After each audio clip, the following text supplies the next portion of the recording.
Go ahead and start, Steve.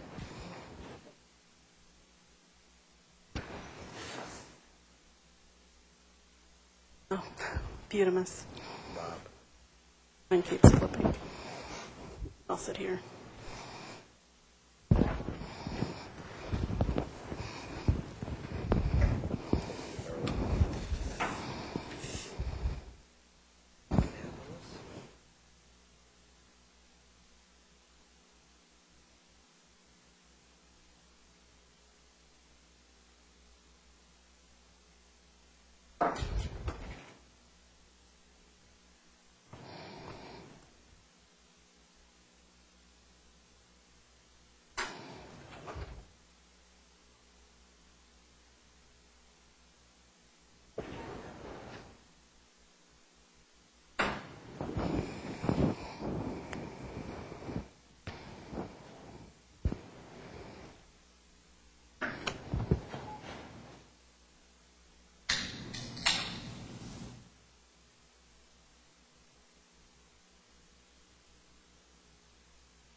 Good afternoon. My name is Steve Nichols. I teach at Wake Forest, law school, way on the other side of the country.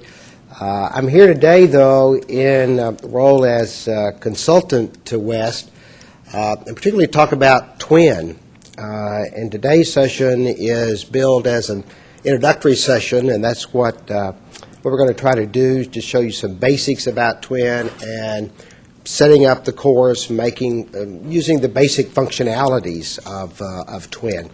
I've been involved with Twin since the very beginning and have made enormous use of it through the years. And I want to take just a few minutes to show you just very, very quickly the kind of uses I make of it, and then spend most of the time with folks who are actually involved with a number of law schools in using Twin. Anna Guerra, who is the account rep for about two-thirds of the country, I think, at last count. It gets around. Works directly with IT folks and faculty around the country. And then we're fortunate to have Eric Swinson, who is a senior software engineer. Anna and I have no responsibility for any problems you have in using this technology. They're all his responsibility, and he's the youngest, so he's here to take those. But I think we're hoping with the three of us here together today, we can answer most of your questions. And we want to take any and all questions that you have and also get your ideas as well. I teach in the debtor-creditor area, bankruptcy, commercial law area, all of that. And Twin is the principal tool that I have beyond a chalkboard, a whiteboard, and my voice. I don't make a large use of Twin in the classroom, although some people do. It's really a supplement to the classroom. And the principal use I make of it, kind of strategically, is to get the students ready for class, to do follow-up after class, so I can really use that 50 minutes of class time I've got, that enormously valuable time, to focus on what the students really are having the most difficulty with. And so the use I make of Twin is really to help me refine what are the issues, the problems that students are having, so when we come into the classroom we can make the most efficient use of that time. All of my materials are on Twin, from syllabus to everything that the students are going to read. I have case books in all of the areas that I teach. I don't use them. Fortunately, other people do, which helps keep my son in college in his 14th year of undergraduate school. But I don't use those case books. I put everything up online for the students and arrange conceptually the way that I want the class to go. So I've got the syllabus. I use the calendar for that purpose. But if you just briefly look down to the sides, and this is my actual debtor-creditor course from last year, I have issue areas which are filled with content that relate to those issues. I have all the statutory materials I have that the students will need. Some areas that I call topic areas or more general areas that are populated with content. And the way I use this device, this tool, is with either the syllabus or the calendar to set up what the assignments are going to be for the students. Those assignments point them to materials that are available to them online. So they're pointed to those, the materials are there, all the materials, of course, to the extent there are citations, are all linked into Westlaw. Some of this material I put together myself using the basic word processor, and I go between WordPerfect and Word, just depending. And for outlining purposes, particularly if you're going to put it up online, I find WordPerfect outliner seems to work especially well. Some of the materials I've downloaded from Westlaw, have added to them law review articles, cases, whatever it may be. And essentially what it is a book that is online that I'm able to collect materials, to arrange them in whatever order, and then customize them for that particular class. Also, in every class that I teach, I divide the students into groups, kind of study groups, give them various issues that they're going to work on during the semester, and you'll see in looking at this list of things the names of the groups, because this system allows you, and Anna can show you how this works, to set up kind of subgroups within your class where only that group and I have access. They work on projects together that are eventually surfaced for the whole class. So I use that feature, and I also always, every semester that I teach now, have a team teacher. It's a colleague at another school, it's a judge somewhere, it's a practicing lawyer, just a whole wide range of folks who actually team teach with me through Twin. And that's so easy to do. You simply go in the background, put in that person's email address, whatever is preferred. That person is automatically given a West password to get into the course and then to use this site just as I do to help team teach. Pick in teaching bankruptcy, for instance. Last semester I had a judge who's in a different part of the country, who's a team teacher with me to deal with ethical issues. So I use many of the functions that Twin allows. They are vast, they're wide, but they're all very, very easy to use. But again, mainly as a supplement to try to hone how I'm going to use that 50 minutes of class time. I use it for discussions with students. And I also use a great deal, and Anna will follow up and show you actually how this is done. I use the quizzing function on Twin. I've been involved with Twin, as I said, from the very start. And the features that we have on Twin have all come from suggestions from faculty members and staff members at law school. And I've always been in a position to give my opinion on whether something was a good feature or not. And typically, I've always gone, but when the quizzing feature was suggested years ago, I said, this is a bad idea. This is never going to be used by law faculty. And typically, in most settings, I'm not listened to. So I'm kind of accustomed to that. Fortunately, they didn't listen to me here. We have this quizzing function, and it is now kind of bedrock for my courses. I don't use it for evaluation purposes, although you can, but really for diagnostic purposes. The students get onto the Twin course, they go to the calendar, they see what their assignment is, they're directed from that to the exact same online site where all the materials are there. They have questions, they can put in questions for me, but always before class they have to go online to this course to a quiz that I prepared for the class that's upcoming. And maybe it's just 6 or 12 questions, and they're usually multiple choice, although you can do true, false, and fill in the blank and whatever. But I've been around so long with this, it takes me no time, particularly since it's my materials, to come up with what I think are the key questions that I want the students to know the answers to when they finish that session. So I'll do a short multiple choice quiz. Students get online, the quiz comes up for them, and you can set this quiz to come up at exactly the time period you want. So you write the questions. It's very simple. It takes just 10 or 15 minutes to do it. You tell that little person behind all this. Again, this is why we have Eric here. That's the extent of my technical knowledge. There's a little person named Bob who's behind all this somewhere. Then you type in the questions, and then you set it for when you want the quiz to appear. You can put a beginning time and an ending time. And typically, I'll put the ending time. It'll be the day before our upcoming class. And the cutoff time will be 12 midnight. My experience is most students study between 10:45 and midnight on the night before class. The students go on, take the little quiz, and you can gear the quiz to give them the answers or give them another chance. I don't do any of that. They just take the quiz. At midnight, poof, the quiz goes away. And I get a report automatically pushed to me through this system that tells me who took the exam and what their answers were. And it also gives you a composite for the whole class, so you can see how the class as a whole did on these questions. So when I walk into class, if I've got 12 questions, I know which questions most of the class got right, which are the questions they didn't, and I can focus on those difficult problem areas that the students themselves have identified. And it's become a wonderful diagnostic tool, and the students love it. We all, the students don't like tests, but on the other hand, they like to get feedback. They always want this from faculty, and that's a big complaint about law faculty, is we don't give them any feedback.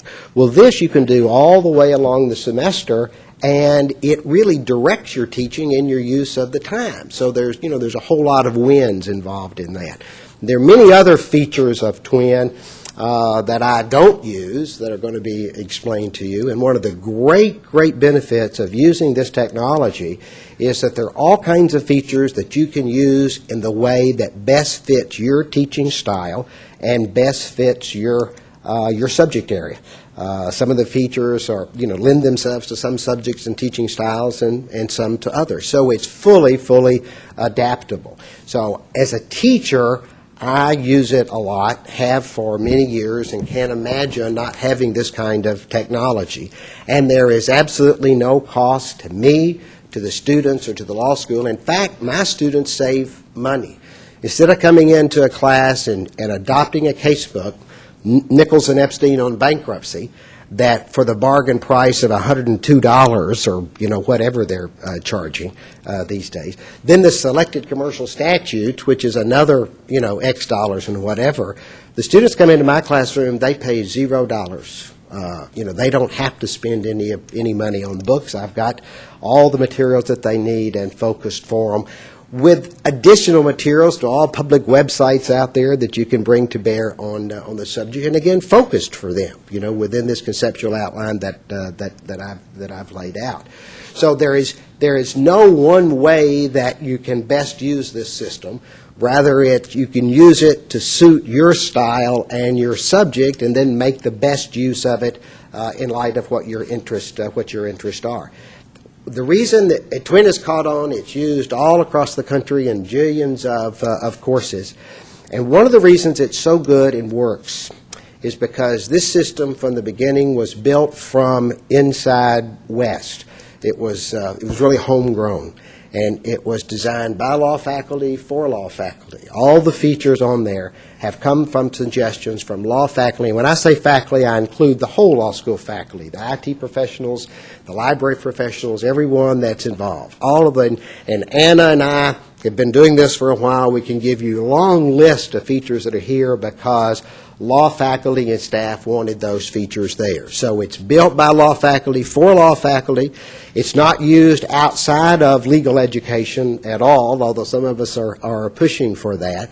And you've got right there with you at your law school folks like Anna Guerra, the academic field folks who know this system upside down and sideways, who are always there to help you, your staff, your secretaries, your research assistants, anyone there, integrate this with your own local system. And we're backed by folks like Eric. There are all kinds of professionals at West who are behind Twin. And they are there, they're smart, they're technologically savvy, they're up with the latest technology to be used. And in tomorrow's session, where we talk about some advanced features and the future of Twin, Eric's going to really focus on what's coming, down the pike. But it is a partnership among the law faculty, broadly defined as it should be, the academic field folks who are there to help you, and the IT professionals at West who spend a lot of their time on the phone talking to you, teachers, IT staffs, about what would be good, what we need to be done to continue to evolve this system to fit your needs. So the real heroes behind this system is the ones that make it work for us who are out there. We take the advantage of really the fruits of their labor are folks like Anna and folks like Eric. And now I'm going to ask Anna if she'll kind of walk through some of the basic systems, and then Eric's going to be here to answer any kind of technical questions that you have. Thanks, Steve.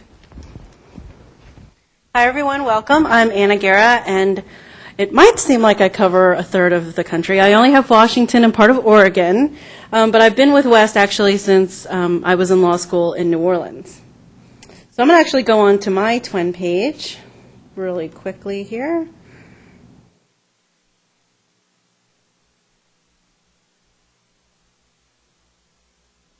There are over 6,400 twin courses in the country among the 225 or so law schools.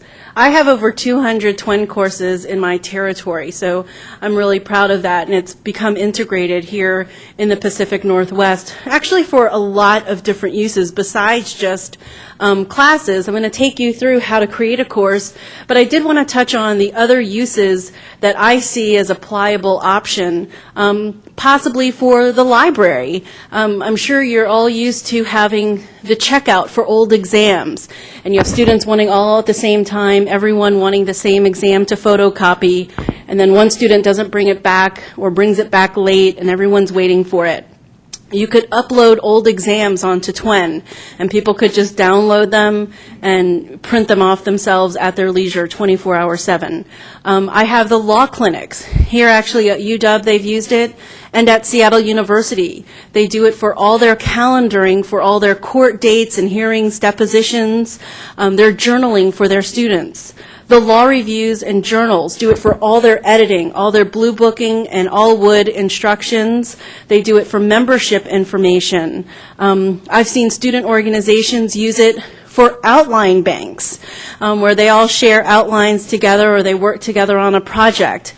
So that's another great tool for students to start using it as well, for student organizations. I've also seen at Seattle University, in an effort to help cut listservs. I'm sure you've all seen the listserv messages that go across your school. Seattle U has a very restrictive listserv rule. Students are not allowed to post. It has to go to one of the deans. So in an effort to get messages across, all the student organizations have their own Twin page. So whoever's interested in joining the Asian Pacific Islanders Law Student Association or the Black Law Student Association, and they want to know about those events, they add their Twin page. So they're kept up to date on everything that's going on with that organization. So that also helps the school in eliminating all that traffic on listservs, and I've seen students open up their email and they have like 300 emails. It's, where do you even begin? So I just wanted to just kind of show you some of the pages that I've added from my territory. And I'll show you how, I'll take you through how to create a course. So one of the first ones here that I have on my page is the Animal Law Review from Lewis and Clark College of Law. They are one of the law review and journals, and they actually use it for their write-on competition. They have a write-on packet, and students who are interested in writing on to the law review get all of their information here. It saves copy cost for the law review. The information is there. The students actually post their submission back, and the editor can read it even if he's on the East Coast. He can access any of their article submissions wherever he is.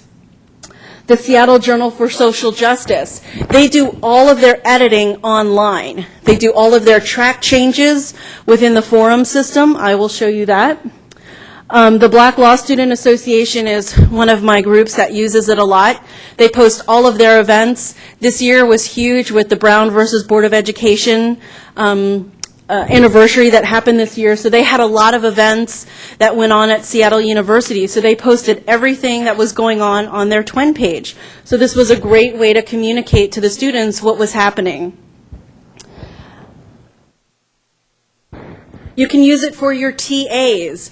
At Seattle University, they have a group called the Academic Resource Center where they have provisional 1Ls come. They have about 50 of them, and they have 4 teaching assistants. So all of their teaching materials are all posted here that they then share with the students that are under them for the summer. So this is just a few examples of the way that it's not just for class. It can be used for almost anything that you can think of that would eliminate photocopying, that could help communication, all different types of uses for TWEN. If you can think of it, I'll help you think of a way you can use TWEN for it. So once you've signed on to TWEN, over on the right side of the screen, you would just simply click on where it says Create a New Course. And since my password has superpowers, I can actually create a course anywhere in the country, but I'll just make one here at UW. So I'll just simply click on the University of Washington. And we've now launched into the course creation wizard, which is going to take me through a series of questions about what I want to use in TWEN. And I'll talk a little bit about each option along the way. So I'll just simply click Next. The first thing is it's going to ask me the name of my course. So I'll just enter in Anna's class. It'll show my name. It'll also ask me what's the duration, just the summer, all year, maybe fall. Perhaps maybe you're preparing for a spring class. One thing that's really great is you can go ahead and create a TWEN class for the future. A lot of professors at Seattle U do that and have their secretaries post everything so it's all ready. When they go on vacation in December, they don't even have to think about it. So it's a really great time-saving tool if you wanted to do that. You also can add Cali Courses to your TWEN page if your school is a subscriber to Cali, which we all hope you are. And you can just simply select a topic and it'll automatically add any Cali course that's available for that topic. I'll just add legal writing. It'll show me when students can add my course. May 1st, 2004, so my class will show for any student who goes on to TWEN today. I can change that date. Perhaps maybe my class is starting July 1st, and I don't want anyone to see the class until I'm finished designing it. You can also indicate a registration end date when students can no longer add it.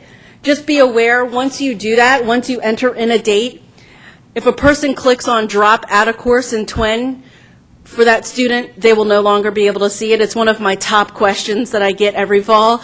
I'm in Professor so-and-so's contracts class, but I don't see his TWEN class, and he actually maybe ended his registration date like August 1st or something. I just say,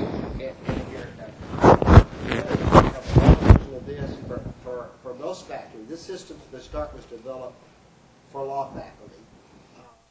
So it was designed so that you didn't need a lot of technical ability to make it work. The idea was good. The screen before this stop, you just simply put in the name of your course, what semester it's going to be, and then associate it with a topic for the Cali Courses, and put finish, and the course would be created with a bunch of defaults. You can go back and change them later. All these things that Anna's going to walk through now, you could simply. Right. Doing the long version, sorry. It would take literally less than a couple of minutes with just the name of the course, what semester it's going to be, and associate it with the topic, and bingo, finish, the course is created, with some certain defaults, all of which can be changed and added to. And around the country, most law faculty will use that option. They just defaults as they are set, and then there are all kinds of things you can change. Anna's walking you through now are some of those options. She's making these choices, customization as she goes through.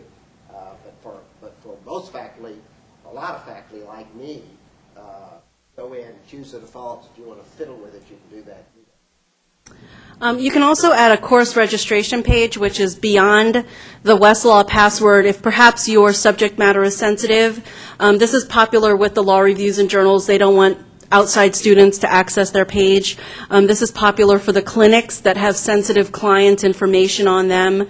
So you can add an additional password that you would have to give the students to add the class. In addition, they just couldn't click on the class itself and click submit. They would have to know that extra secret password. You can designate how the students can communicate and define the specific email access. You can also control the school's faculty access. If you don't want any of your colleagues to see your stuff, take them off. Say no access to this course. You can make them be observers. If perhaps maybe you want to share some information, let them see what you're doing, but have actually no posting or anything abilities, that's your choice. Co-teachers. If there's any co-teacher at the school, or maybe a judge, like Professor Nichols was saying, he has judges or colleagues, you can make them a co-teacher if they have an academic password, or we can get them a guest user password. Secretary, thank you. That's actually really popular at Seattle U. All the secretaries or administrators almost on every page. Whoops. Can be used in a class at University of Washington and a class at Wake Forest, for instance, are actually used for a course across schools because this is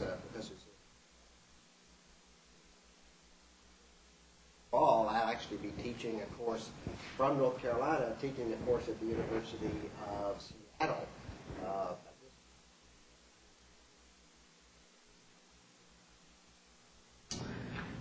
Okay.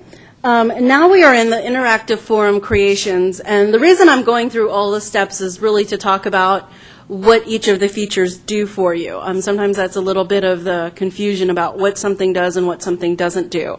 A forum is actually a threaded discussion, but it can also host documents.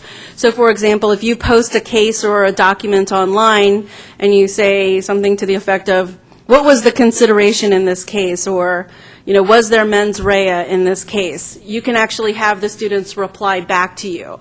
So a forum can actually host a document and can contain a discussion. So that's the difference between a forum and the next feature I'm getting ready to show you. We do have some defaults, which is the first one is discussion. You can add any additional ones that you want. This is a great time when you break up your class into groups or plaintiff versus defendant. You can have different areas here. You can also have selections such as the students are able to post a main topic.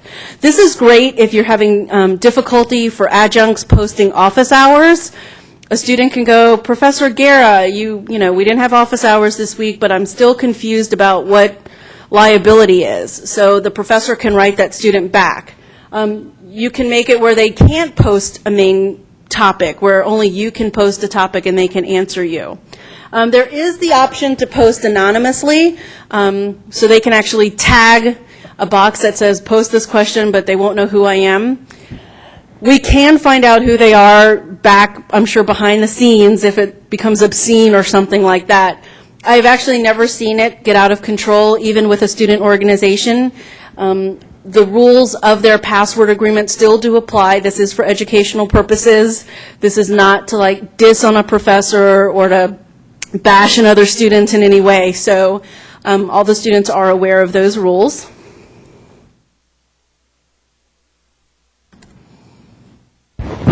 Document pages. A document page will only host a document. It will not contain a discussion, so you can post your syllabus, you can post your course materials, memo assignment number 1, anything that you want. We do have a couple of defaults. The syllabus and course materials, of course, you can add any that you want. You can create passwords to a link as well. So perhaps maybe you're having plaintiff versus defendant facts or information or case law or something that's applicable to one side but not the other, and you don't want a certain group to see. You can password protect those links and only tell half the class what that password is and tell the other class what the other password is, so they would only access what they could get. There are additional course services. We have a calendar, which is a great tool. It sends reminders out. You can post when exams are, if classes are canceled, what your office hours are. I use this personally for my student representatives to remind them when their pay reports are due. I don't feel like writing them every other week. Your pay report's due, please submit it. It's all done on TWEN. So an email automatically goes out. I don't have to think about it. The quizzes that you can create. multiple choice, multiple select, fill in the blank, and true false. Document quizzes are documents that you upload and insert the information. Web links, you can create hyperlinks to websites that you're interested in. I've had that for poverty law, environmental law classes where they've posted things to the EPA, WTO, anything like that. Newslink, which is a link to current awareness information on Westlaw directly into West. Live discussion. I've seen a couple of uses of this that are really great. Last year, the National Conferences of Law Reviews was held in Seattle, Washington, and the committee was spread out all over the country, so it was really difficult to get everyone on a phone. So they did all of their communication during the live discussion. It kind of works like a chat room, so they can all talk about what hotel are we staying at and who's doing this presentation. So it's a great tool, and you can get a transcript of the actual live discussion at the end of it. The assignment Dropbox has a listing of every person registered for your class, and then you can upload your assignments. Students can retrieve them and post their assignments back. This is a great tool to use to save you space and time from getting emails. You can actually get the documents emailed to you if you want, but it keeps everything all compactly in one place. And the last one are sign-up sheets. This is a great tool to use for office hours. Instead of posting a little sign outside your door where the student has to actually come to the school to sign in, and then they think about it and walk back and scratch their name off and re-sign at another time, or it's all online, available 24 hours a day if they want. Cali lessons, it's going to show me for whatever topic I selected how many Cali lessons there are available, so 28 for legal research and writing. I can click add and remove the Cali lessons if I don't want them. I could take them off or add any other ones if I wanted to. I will just leave those as they are. I will click next. It will show me everything that I've selected or have added to my TWEN page. I can go back and quickly edit something if I wanted to. And I will create my course. And I will view my course homepage. So here we have Anna's class, Anna Guerra. There's my email. Whoops. So now, what do I do once I've created my page? I think that took me about 15 minutes, a little bit more than the normal, but I was really more just explaining what everything was. You could actually do it in about 15 seconds if you wanted to. But now, this is where you start filling. We have the shell, and now we're going to start filling and stuffing the shell into TWEN, all of your documents, all of your information. Whenever I'm approaching a person or a faculty member, staff person that wants to use TWEN but is kind of resistant to using it because maybe they're low tech and they don't think that they can figure this out, I always say if you can add an email attachment, you can use TWEN. One of my very first professors at Seattle U was one of the oldest professors on the campus. So when I said, Professor so-and-so uses TWEN, they'd be like, oh, well, they can use it. I know I can use it. So it's really simple to use. I think it really just takes a couple of minutes to play around with it and see how it goes. So I'm going to take you through a couple of the links, but I do want to leave a little bit of time for questions for me or for Eric or for Professor Nichols. But I just wanted to highlight a little bit on how to start adding things. I just want to quickly show you the calendar. I think to me this is one of the best features. Gonzaga used the calendar actually for calendaring all of their room reservations at the school. So a student could go online and say, oh, where was that Women's Law Caucus meeting? They could go onto the TWEN page and see everything that was happening at the school that day. So it was a great feature. Usually the club presidents are allowed to post items. They can send reminders to their members or anyone who is added to the page. So all you do is just simply click on Add to any date and start filling in your information. Vacation, don't email me. It'll show me the date and time, if it's all day or if it's at a certain time. I can actually repeat this if I want. If I'm going on vacation for 10 days, I can repeat in the following pattern daily, end after 10 occurrences, or enter in an end date. This is also a great tool if a professor has to cancel class. They can send a reminder. Oh, it's Monday, I forgot to tell the class that I needed to cancel class on Wednesday. They can quickly post, and Tuesday a message will go out to the whole class that class is canceled. Again, this is what I do for my student representatives to remind them when their hours are due. This is what I use and took a separate folder for syllabus. I just put my assignments up here for the classes. The reminder feature down there sends a reminder 1 day, 3 days, whatever in advance. It automatically pushes to the students.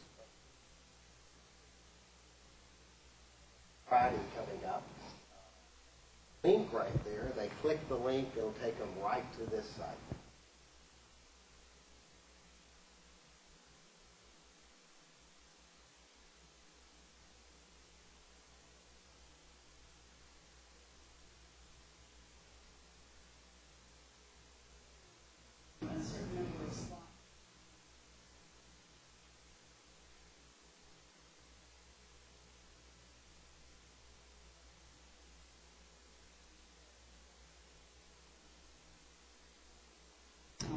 I would probably guess that the sign-up sheets might be a better thing. It wouldn't show up on the calendar, but, maybe could that be something that the sign-up sheets could sync up with the calendar? Because it sounds like you're doing sign-ups, like you're saying, Group A presents 9. Right, so definitely an option, something we could look into. But right now, I don't think there's any way that, yeah. Course materials, just like your syllabus, is a document page, which simply hosts a document. A document page will always say add an item. A forum page would say post a message. So add an item, just simply click on that button. You have to give everything a title.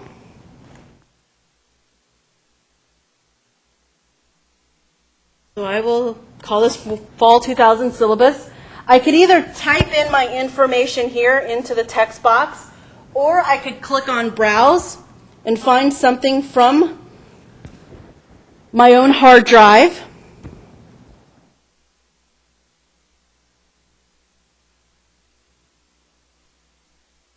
And add a document. I will just simply click on Book Order Form. This is for my student reps. I can publish it as an attached file as an HTML, so when they click on this link, it'll fill up the page, or I can choose to make it only a downloadable document. Of course, that's your preference. If you plan on posting more than one thing to a link, I would suggest untagging publish as an HTML. That's just my preference. I like seeing everything, because if it's published as HTML, it'll drop everything to the bottom, so you won't see possibly other links that might also be there. Of course, that's your personal preference. You might want to talk to your account manager to see the differences between them.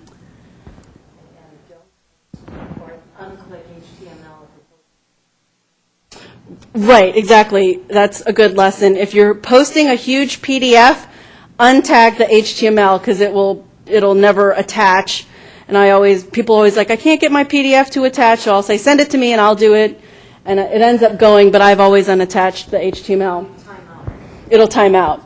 The other link that's there is automatically mark citations into the attached file linked to Westlaw. So any cases you've told people to read, or statutes or law reviews, will mark up that citation and hyperlink it directly to Westlaw. Great saving on copies and having your administrative assistants photocopying and collating and stapling. There's no excuse for saying, I didn't get the copy of my case, or you didn't have enough in class. So this is a great time saver. One of the other things that I did want to point out is documents that are actually uploaded, such as Word or Excel, are not printable to a Westlaw printer. But any of the documents that they retrieve from Westlaw, such as a case or a statute, of course, can go to the Westlaw printer. It is one of the things at Seattle U that has actually decreased their printing because students know that everything stays on their twin page. They don't always have to hold it in their hand. There are some students that still love holding everything in their hand, but for the most part, a lot of students are like, it's on my twin page. If I need it, I'll go print it later. So that's a great cost saver for the students. So I would just simply click Submit.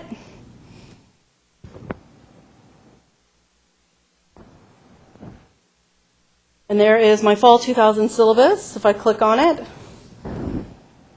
there is the book order form that I attached for my student reps. The document page is a little bit. I mean, I think of these document pages really as easier to use a folder. If you saw the page I showed you, I had basic bankruptcy issues or such a folder, and then within that folder, I could have a whole bunch of different documents that are going to be listed there. So it's not just a place for one document. Think of it as a folder, and you can create as many of these folders as you want, whatever names you have. So I treat them like sections of a book. Introductory Article 9 stuff in a folder with the various documents. The links to like that, some of them are own.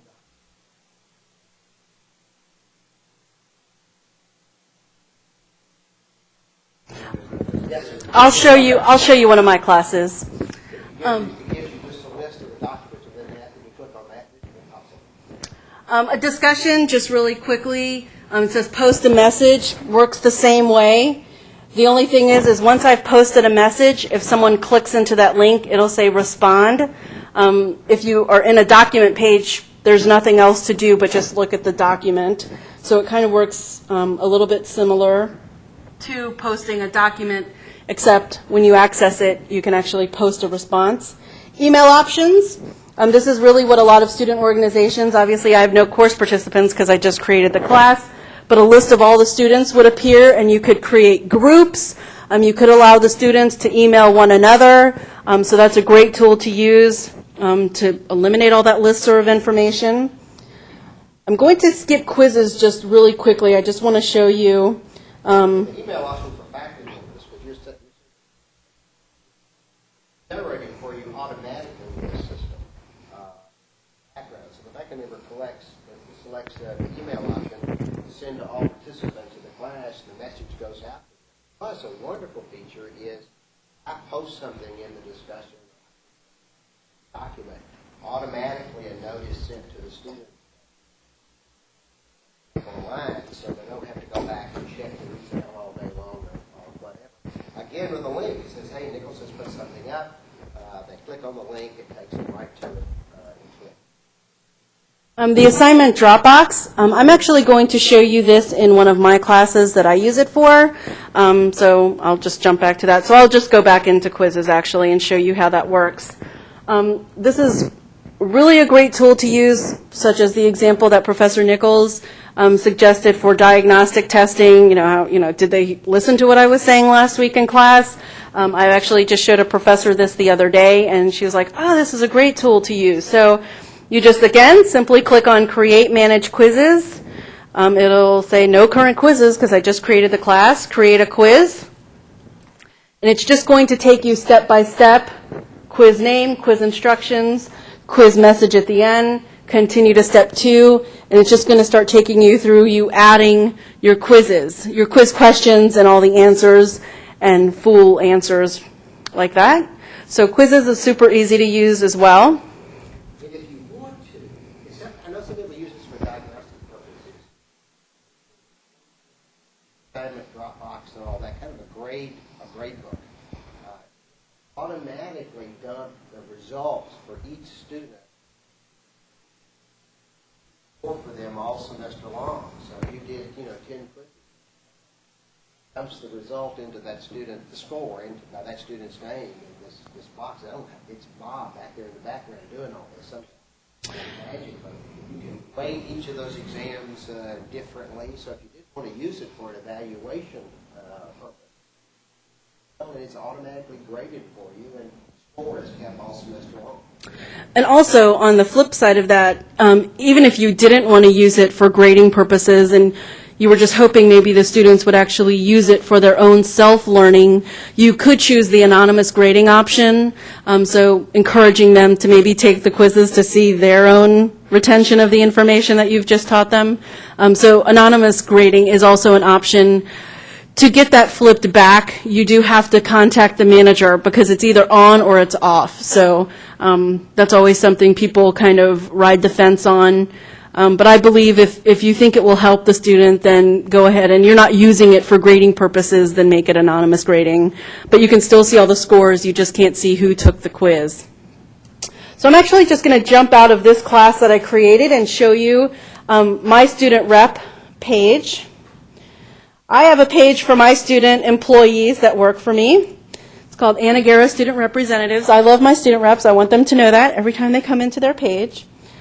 So I use it, obviously, for a lot of information. Printer issues, payroll, password, faculty and librarian email information, their assignments, their sign-up sheets. They also can share class outlines if they feel like it. So this is what Professor Nichols was talking about. One of the biggest reasons that students interview and want to work for Westlaw is they want to learn more about Westlaw. So I have a folder called Marketing Westlaw.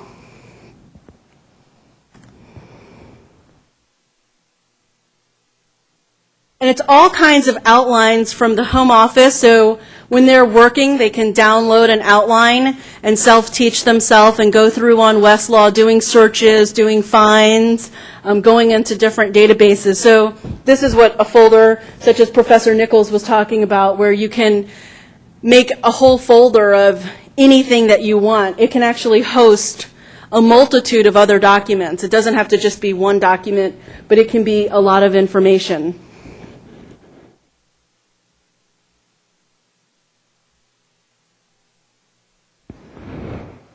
Here we have my contacts. Westlaw does hyperlink, so it has hyperlinked their emails. It would work the same way with a citation.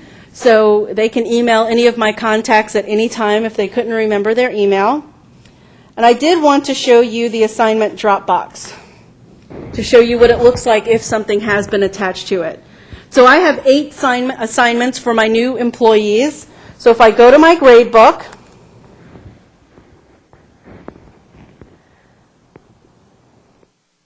I can see who's turned in assignments, who hasn't. If someone has turned in an assignment and I haven't graded it, it highlights in blue and says NG for no grade. I can see an average of the class. A student, if they're in their own assignment Dropbox, can actually see an average of their own scores as well.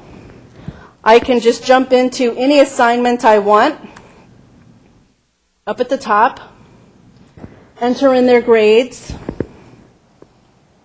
and click Save Changes, and it'll save my grade book for me. So this is a really great tool to use to keep everything. I get a lot of emails on a daily basis, so this just saves me a good 100 extra emails from coming into my inbox of just my student reps' work. So the assignment Dropbox is a great tool to use. This might be something you would want to meet with one of your academic managers with, to sit down to maybe show you a little bit of the ins and outs and how it works.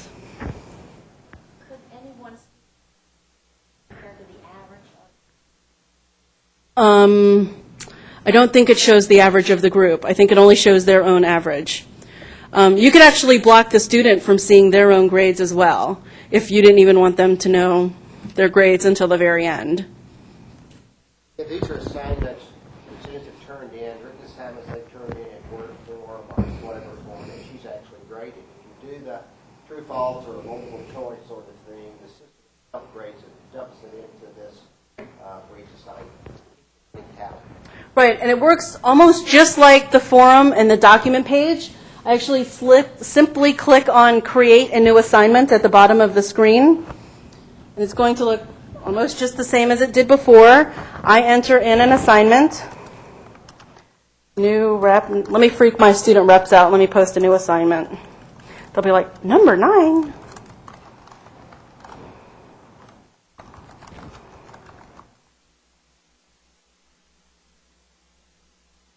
Again, I can hyperlink citations, or I could pull up my document from my hard drive. But this is the other features that I wanted to show you that I think are really great. You can time sensitize these. If you want to go ahead and do all your work at the beginning of the semester and you don't want to think about TWEN anymore and you have it all and you're ready to go, go ahead and post your assignments, because you can actually start showing this assignment on a certain date, even at a certain time. You can hide it indefinitely if you wanted to. Allow submission of assignments. Allow resubmission. Perhaps maybe they turn it in, you send them back comments, and then they can return it back to you. And you can allow multiple submissions. Send an email message to me each time a student submits a message. I do like that, just knowing that something's been posted. You could untag that if you wanted to take it out of your inbox. You can set a % of their total grade for that assignment, or if you're just doing a running average, you don't need to worry about that. Do not add events to calendar. You can add these to the calendar if you want. You can also send a reminder the day before or 2 days before the assignment is due.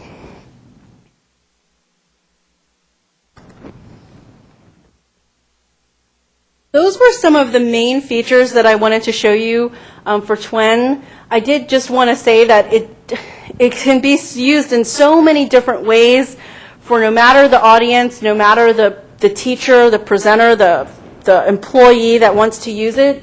It's just a matter of getting in touch with your account manager and saying, can TWEN do this? One of my best examples is I was doing a demo for the University of Washington about 2 years ago when they were still in their old building, and the technology wasn't too great in that building. And a professor asked, is anonymous grading possible? And I was like, no, that's not possible right now, but I will submit it to the programmers and see if that's possible.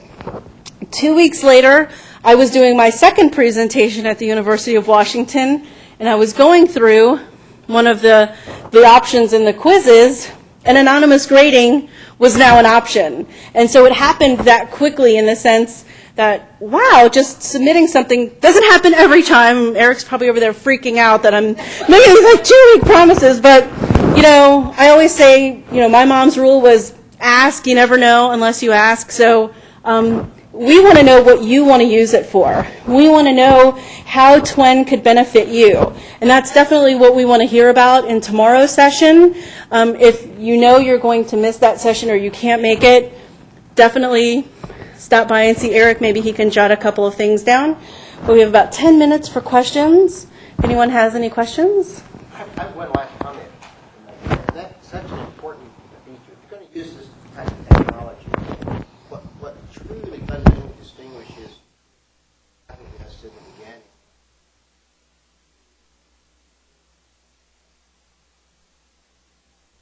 Anna or her colleague at your school, that you can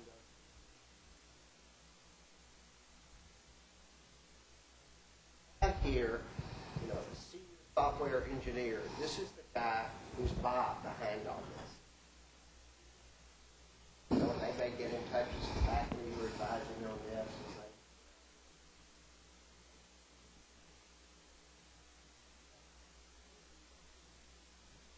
but we've come awfully close to that law faculty and finding that term broadly as it should be. Law school use in every step, and there's nobody else out there who can all of these functions are there that continue to be added every time. So stuff that's coming along the front that we'll talk about tomorrow. All of this at the urging of law faculty. So West is really striving to make this thing better and better and better in light of the needs of law faculty, not the world.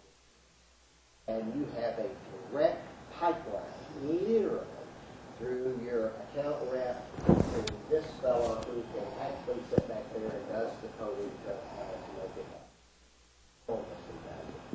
Do you have a question?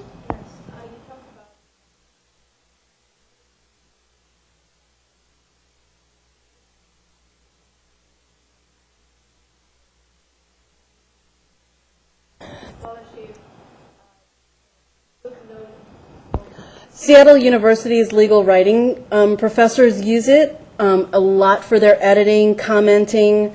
I actually have not accessed any of their courses because I didn't ask permission of them. But I don't know if you know any of the faculty at Seattle University. I could maybe put you in contact with them if you want to just come give me your email. I can maybe. I was, for example, working. Mhm.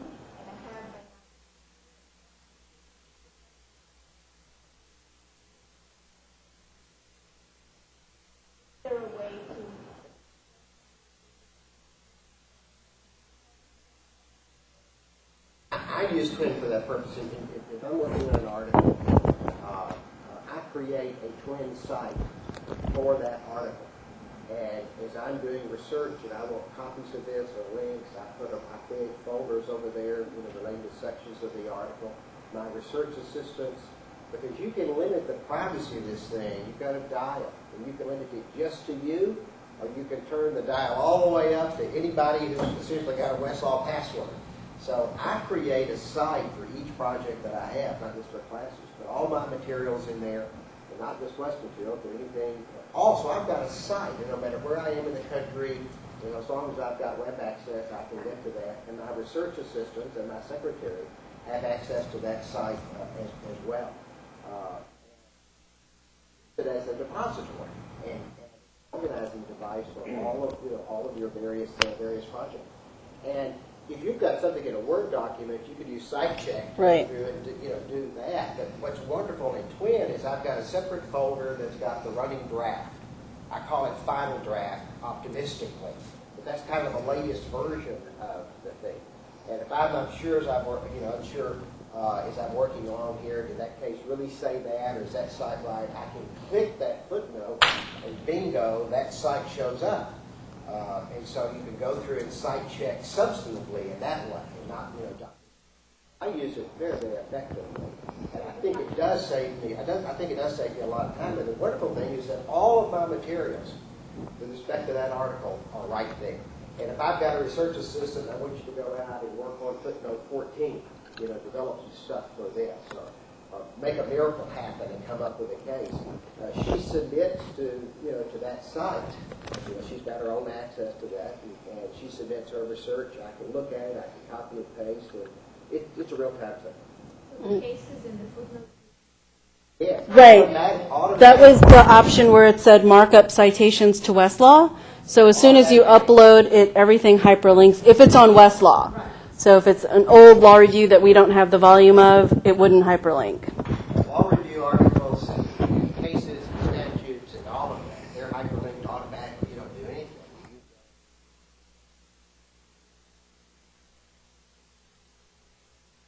On the line under it. But what you can do in that case, you don't want the line under that, is you can simply pull it up, because you're always going to have a copy of your native document. You can call that up and simply remove the hyperlinks and then print out the copy. But law reviews are using this when they're getting, all law reviews now get their when they have articles that are being submitted through a Twin site for that law journal. And law journals have been made an incredible use of this. As a legal writing program.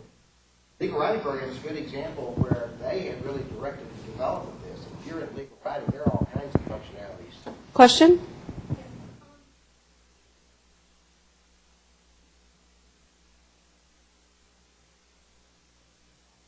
No, they have to add it. That's one of the most popular 1L questions. I'm in Professor Bond's contracts class, but his class isn't showing up on my Twin list. And they have to add it themselves because it's via their password. No, once you've created the class and the registration date says August 1, as of August 1, any student who signs on with their password will see it in that list. If, let's say, and then you close it, let's say August 30th, once August 30th hits, if they try to add it September 1st, they will no longer see it. So What I do is the only thing in hard copy in my classes, you put out on the traditional first day assignment, and it says Nichols debtor creditor, go to the Twin site. Yep, it's like right here. Students go there, and they've got to go there to get what the assignment is, what they're going to have to do. And Right. they go on, and they simply put in their Westlaw password. They see the twin courses for that school. They click my course, and bingo, they're in. Yep, like here on the class assignments page. It's self-registration, self-administered. That's when you create the secondary password that I talked about during that initial first creation. But you would have to inform your students that you know are registered and enrolled for that class what that secondary password is. So that's the trick. My experience is students who are not enrolled in my course for credit don't flock to my course. I'll also say, and you can remove, just real quick, we're running out of time, just real quick. You can always remove people once you get your roster. You can go into participants and usage page and remove people, and they can only re-add it back if you give them permission. When I train the 1Ls at orientation, I always instruct them, and usually the dean is behind me, like shaking his head exactly. I always say, don't add classes that you're not registered for. One, it's just a lot of extra work that you probably don't need to look at, but it's just also common courtesy. And I've never really had a problem with it, of people adding other professors' classes. I've only really used the registration, the extra password for classes that have sensitive personal information on them. But, I mean, it's your choice. It's just a matter. You could add something like this on a class assignments page. There is a secondary password. Please email Professor Guerra to get that secondary password. You could do something like that.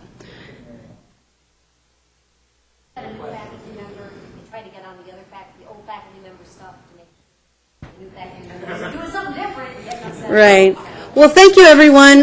We're going to be here. We have another presentation at 4 o'clock, but we're in the Tech Center. If you have questions, if you're interested in Twin, or if you somehow don't know who your manager is, we can definitely find that for you and put you in touch with them. So thank you. I appreciate it. And please bring back your raffle ticket. If you came in after we started, please come in. We have some handouts and some more raffle tickets. We have a second DVD player that we'll be raffling off at the end of the week for all the people who came to our presentation. So, thank you.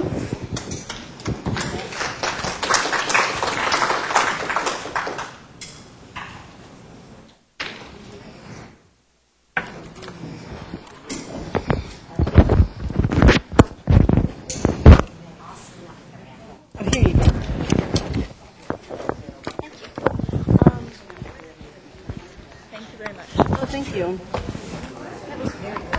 Oh, thanks. I thought I knew what I was doing.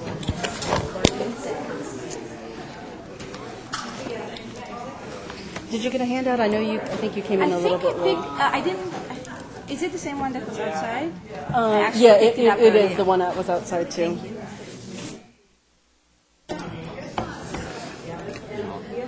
In the class, but I filled out one discount. This is a separate one. We have a third gift. This is like to reward people for coming to a class. So these are going to be separate from the box. Yes, please grab one. I'm sorry, let me get out of the way. And just, you can leave them up here. I will take them.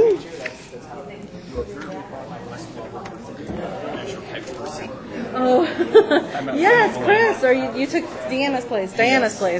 So awesome. Did she leave? So she's gone totally? Or No, she will be coming back as a .6 FTE and as a IRS type person. Oh, okay. So she'll be teaching faculty how to use stuff better, you know. Oh, okay.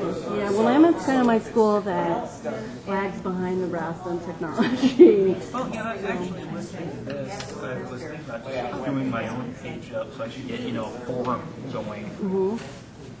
And that's oftentimes what I do for some people is I'll actually go in and create a page and go, look how easy it is. Yeah, I already have your class done for you. And then you just teach them how to add a document or something. Hi, how are you? Oh, thank you.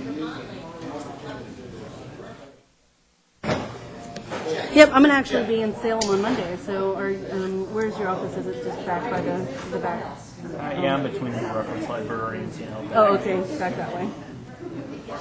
Your student managers have been dropping in on me recently. Oh, okay, good. I told them to go by and see you. So, yeah, I mean, and then, they're there for me. I have 4 students that work for me, so.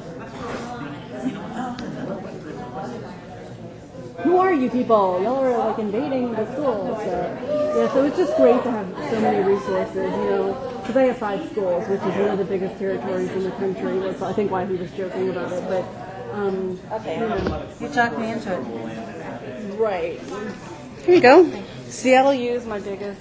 Probably Gonzaga and Lewis and Clark are kind of close. UW, I think, is now they're in their new building. Their technology in their old building really held them back, but they're interested. Oh, no, I'm actually trying. One of the new student reps is the new SBA president, so I'm trying to do the student organization. If I can't get the professors to do it, I'm going to try to get the student organizations. I've heard your listserv, your little law chat stuff is kind of out of control there. So, Use the default file that you just created for you. And the students don't back to I'm about to start teaching this piece. Maybe I'm going to whoever the top gun is in your area. Yeah. Pick his cameras and so yeah.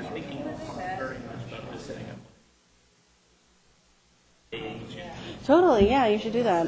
nice meeting you too. Did Tim get you a password, or do you have a password, password? You know what? I don't have my cards on me. I have your email though, because my student reps emailed me. I'll email you and I'll get you a password tonight or tomorrow and email it to you, or bring it to you on Monday. So great. Nice to meet you. Uh-oh. Hi.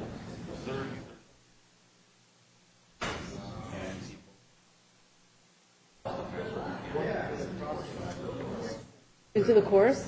No, they have to do They have to add it. If they gave you their password, but they shouldn't be giving their password out. So, I mean, yeah. I've had... put in their email address, whether it's their home, whether it's their Yahoo or their whatever. Yeah, so unless a student is giving you their password for some insane reason, then they shouldn't have. Oh, you wouldn't want to do that. Oh my God. They need to add their own classes. That would just be too time consuming for you. Don't worry about it. She's here tomorrow. So just check your email now.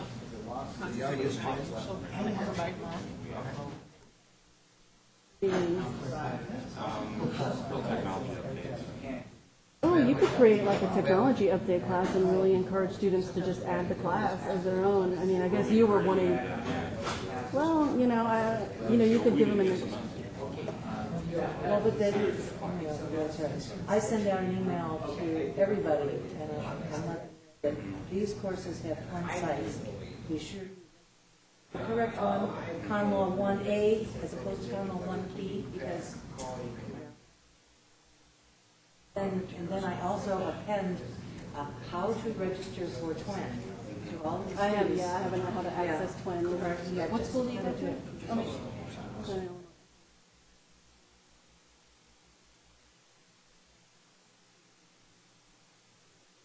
Oh, you can just tell them to email me. I have a document that I also post, or have professors post on pages, like had access to one. It's like enter in your password, click on drop out of course. And it's the other thing that when we start using Twin, I don't know how much you guys use. It's getting people familiar. It was huge rebellion at Seattle U with the 3 L's and the 2 L's the first year that they went all Twin. They're like, really? Is this? And we refused to add classes, and the professors were like, well, I'm not handing anything out. So good luck passing, so.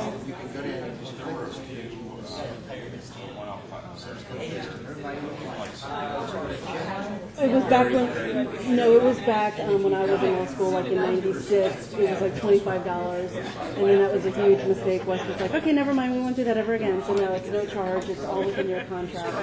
So, just talk to AK. Maybe he can do an incentive, like, everyone that registers for this class, maybe he can run a contest, for Westlaw Rewards points or a nutshell or something. But yeah, definitely. Thanks. Once they've done it once, they're easy to get them to do it. Oh, it's second nature now. The syllabus is there, and everything is there. Did that guy leave? There's a number of people that still. Oh, he left us out from UW, who was monitoring the room. They left us out, but if you want to use it, okay, cool. Did it work all right, or Oh, totally. did that work better? I did. I liked this thing better because I didn't feel like I was like talking like this. Hello, my name is Hello. Do you need projection? No, I don't need projection. I don't, but they're taping these. Oh, you have to. Okay. They're taping them digitally. School email address. Good. Still connect on. Yeah, I was sitting here going, oh God, what have I We said? assign What's on one to tape? everybody, and whether they use it As or long not. as there's not someone sitting in the back room going, okay, he said, once, twice, three. But that's one of the nice things. Critique me however you want. I want to say Law address, they don't have to use Let me their think about law that school for a address. And that's That better went pretty good. to be assured that they're going to read it. The problem is when there's a bunch of wires coming from your campus, they hot mail.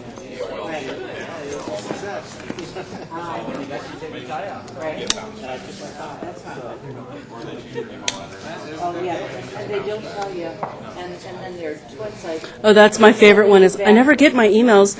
Well, which one did you enter? Oh, like one I never use. I'm like, oh, that's great. If you log on, you might find it. Yes. Rules where it says you have to have a valid email address.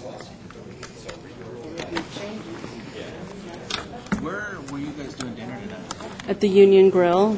It's a steak and Is it like right across from our hotel? Is that kind of. It's really close. It's like around the block. okay? Debating about. I have a massive headache going on. I've been pumping aspirin all day. I may not do the boat ride. Are you doing the boat ride? Or are you coming to dinner with us? Or you have Neither other plans? at this point. I have a presentation I can put together for Monday. I haven't started yet. Whatever. Don't want to be social. So, are you going to leave from here? Yes, or- I'm not going home. I live south of the airport, so I think Zandre said he's been like sweating, so he wanted to change.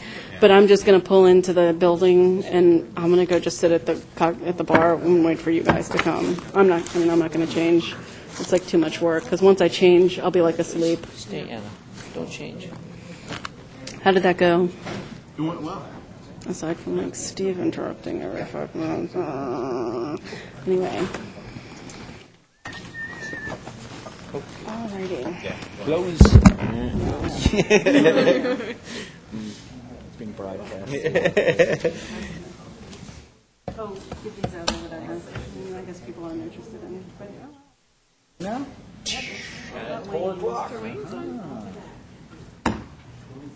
Wayne's World. Wayne's World. Excellent. Party on. So you go tomorrow? Yeah, for class. Yeah. It's a tough time. 'cause they're weird. Well, like right now would be a bad time too. Because people have dinner. Yeah, everywhere. But it's kind of like teaching right after lunch. For me, it's pretty much anytime I teach. I can get people taking the speed and showing up for my class. Is it No. on?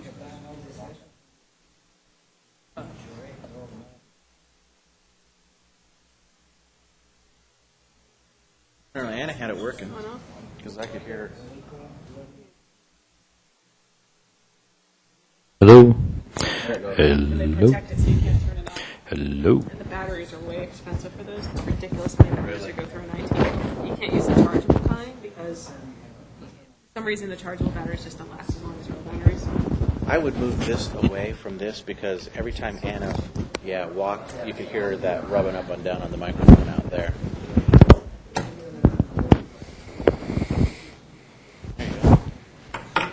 Where's your pocket protector? You left This his also case, this glasses is in also a very weighted object. You know, only tech people can tease other tech people. That's right. That's how it is. Is this all right? Or is it too far away? Is that too far away?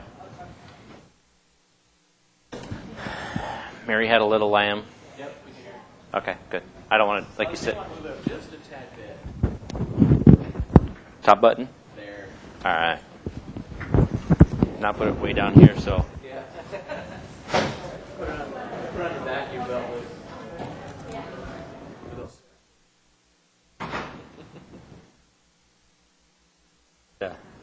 Oh, Dad! Yeah. Noises.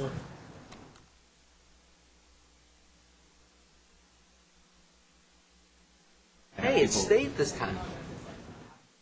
Or is it going to blow on me? Let me check. Before last time when Eric and I were in here, it changed my screen resolution, and half the stuff on the bottom didn't show up. Huh. Are you just going to have people come down and pick it up if they want it, or do you want me to hand out? I would like it if you guys can hand it out. Okay. I don't think we're going to get 50. I'm not too overly happy with this guy passing out all the store law stuff, but we couldn't say no since he's a West invited guest. Oh, that's not too bad. There's nothing chopping off on the bottom. Make that, now have your Internet Explorer open in the background so that you can toggle between the two. Because I was having to, someone said you could do the tab. Alt tab. Alt tab. Yeah, what you want to do is you want to have it open. So if I open this, just so I have something to go to. Yeah, that's fine. We're in here, so. So now I'm going to go here and I'm going to go live. Okay, now if I do Alt Tab, it'll go, there's what's available to choose from. And by holding your Alt key down and continue to hit your tab, you toggle to the other ones.